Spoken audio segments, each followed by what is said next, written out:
Sebenarnya apa sih yang menarik dari dalam keraton itu?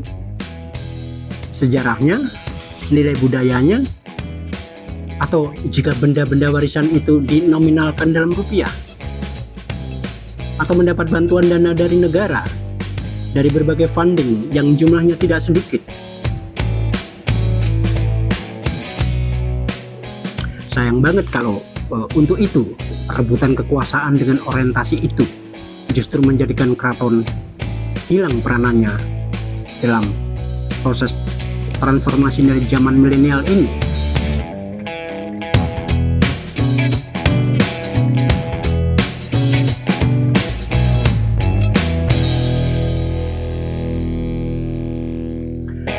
Saudara-saudara sebangsa dan setanah air, sedunia dan seakhirat, secapres dan beda capres, kalau beda pilihan jangan baper.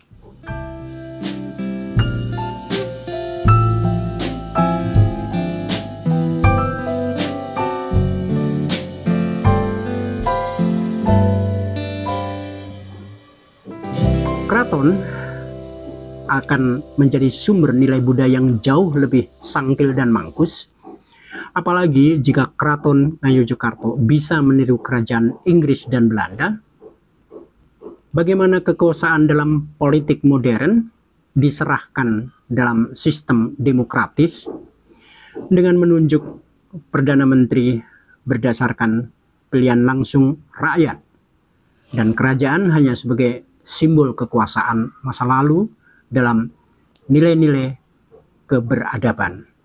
Ratu atau raja sebagai penguasa dalam sistem nilai adat budaya, ketua trah sebagai sumber pembelajaran, itu akan menjadikan Yogyakarta hidup bertahan hingga 100 tahun lagi di zaman disrupsi ini.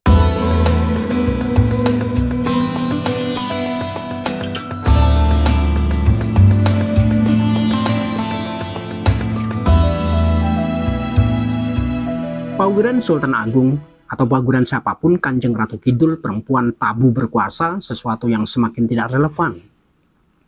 Dengan segala hormat saya pada Kanjeng Sultan Agung, toh silsilah kerajaan yang dibangun anak turunnya tidak memakai aturan itu, karena justru menjadi sumber konflik dengan kegemaran para raja yang beristri lebih dari satu. Kalau poligami tujuannya agar raja mendapatkan pengganti sebaik-baiknya, dengan memposisikan perempuan sebagai pabrik anak, itu penghinaan di zaman sekarang. Karena anak perempuan juga banyak yang jauh lebih pintar dan arif bijaksana dibanding laki-laki. Bagaimana para elite kerajaan mampu memformulasikan nilai-nilai kebijaksanaan dan keningratan mereka, itulah mestinya yang mereka kedepankan untuk mampu memberikan inspirasi bagi generasi penerusnya mengembangkan tradisi.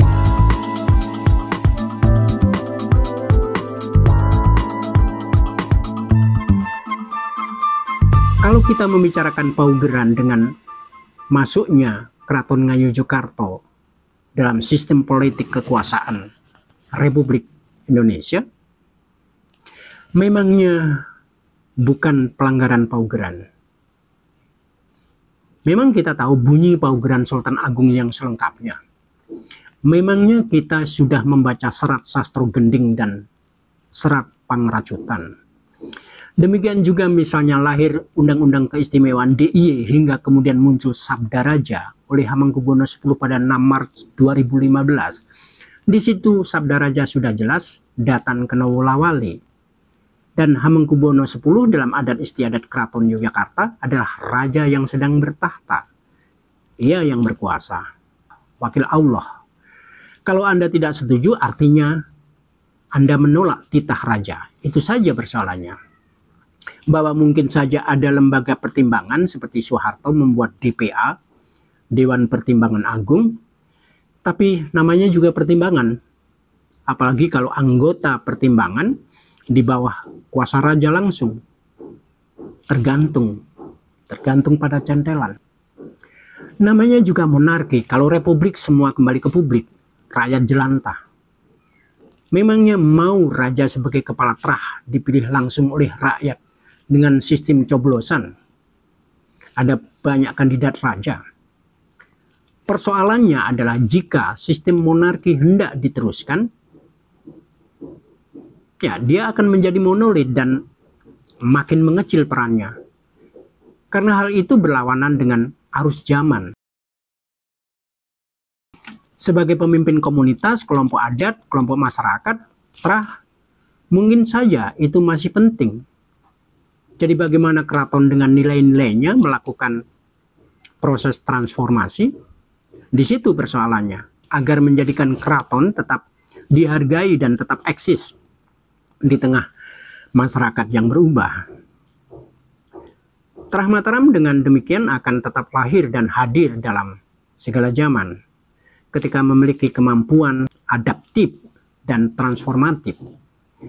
Kalau terus saja hanya pandai meneruskan konflik kepentingan di antara mereka sendiri dalam perebutan kekuasaan, kekuatan mereka sebagai nilai tidak ada lagi harganya.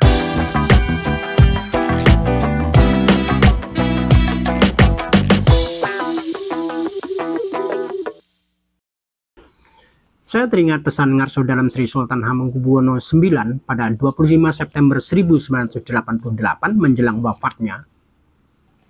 Ketika itu sebelum berangkat ke Washington DC untuk pengobatan sakit matanya yang diderita, Sultan HB9 membuat acara seni budaya yang mempertemukan Terah Mataram Catur Sagotro. Waktu itu Kesultanan Ngayogyakarta diwakili KGPH Mangkubumi, Mangkunegaran diwakili Pangeran Sujiwo, Surakarta diwakili Gusti Mung, dan Puro Pakualaman diwakili oleh Bandero Raden Ayu Anglingkusumo. Pesan Sri Sultan Hamengkubuwono IX, sebagai anak turun para leluhur Mataram, kita, maksudnya mereka, tidak tahu dan tidak terlibat dalam konflik mereka. Kita yang hidup di zaman kini bagaimana bisa bersatu kembali dalam Catur Sagotro, dan peran apa yang bisa dimainkan keraton dalam zaman yang sudah berubah. Keraton kini adalah bagian dari, bukan sebagai satu-satunya sesuatu yang dominan, kecuali mungkin dalam referensi nilai-nilai etika dan moral. Tapi kalau nilai-nilai etik dan moral itu sendiri tidak bisa didapat dari keraton, lantas peran apa lagi yang bisa dijalankan? Lagi pula dalam posisinya sekarang, keraton-keraton Terah Mataram dalam negara Republik memposisikan semua manusia sama di depan hukum. Di belakang hukum kita tidak tahu. Persoalan lain lagi, di zaman medsos menurut Josh Stein, semua anggota masyarakat adalah tokoh masyarakat.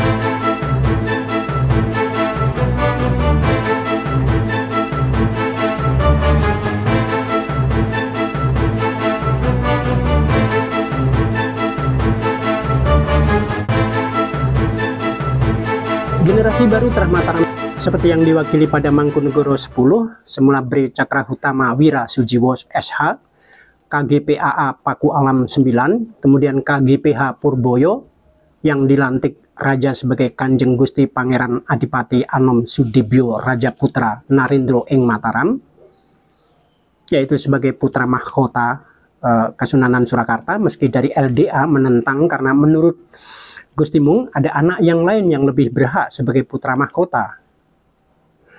Demikian juga di Yogyakarta ada Gusti Kanjeng Ratu Mangkubumi Hamemayu Hayuning Bawono Langgeng ing Mataram, sebelumnya bernama Gusti Kanjeng Ratu Pembayun dan memiliki nama kecil Gusti Raden Ajeng Nurmalita Sari sebagai putri mahkota Kesultanan Yogyakarta. Mereka adalah generasi muda dengan pendidikan modern. Anak-anak muda yang akan menjadi aset penting bagi eksistensi nilai-nilai keraton sebagai artefak peradaban bangsa dan negara.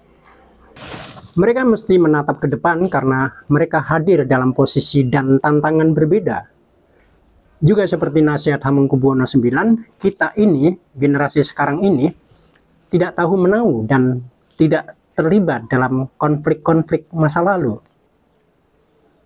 Kalau kemudian generasi baru ini terlibat konflik internal, juga eksternal, sebagaimana leluhur mereka, lantas di mana jasa mereka untuk mikul dhuwur mendem jero? Mereka menjadi sama saja dan wajar jika masyarakat meninggalkannya. Padahal mereka diwarisi tata nilai, sistem hukum dan budaya, tradisi yang akan menjadi sumber penting pembelajaran peradaban manusia. Tradisi atau kebiasaan adalah sebuah bentuk perbuatan yang dilakukan berulang-ulang dengan cara yang sama. Kata tradisi diambil dari bahasa Latin tradere yang bermakna mentransmisikan dari satu tangan ke tangan lain untuk dilestarikan. Tradisi secara umum dikenal sebagai suatu bentuk kebiasaan yang memiliki rangkaian peristiwa sejarah kuno. Setiap tradisi dikembangkan untuk beberapa tujuan seperti tujuan politis atau tujuan budaya dalam beberapa masa. Yang bertentangan dengan kebiasaan akan dirasa sebagai melanggar hukum, norma atau adat. Tapi norma atau hukum yang bagaimana yang dimaksudkan tradisi? Jika dalam tradisi itu mengenal aspek kemanfaatan bagi sekelompok orang, hingga tradisi dikembangkan untuk beberapa tujuan, baik itu tujuan untuk politik, budaya pada beberapa masa ke depan.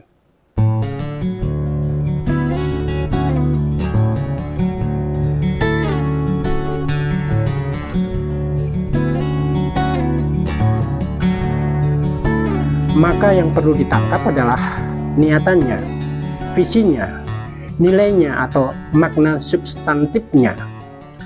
Paugeranya bisa berubah-ubah sesuai sabda raja yang sedang bertahta. Kalau keraton akan tetap hidup dan dia memberi nilai hidup, setidaknya secara simbolik atau spiritual, masyarakat juga akan diuntungkan.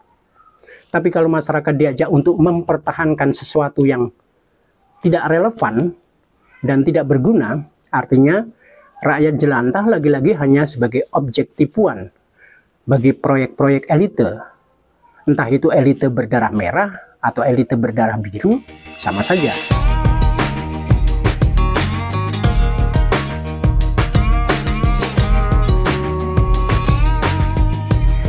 Terima kasih telah menyaksikan uraian panjang lebar mengenai intrik politik Trah Mataram.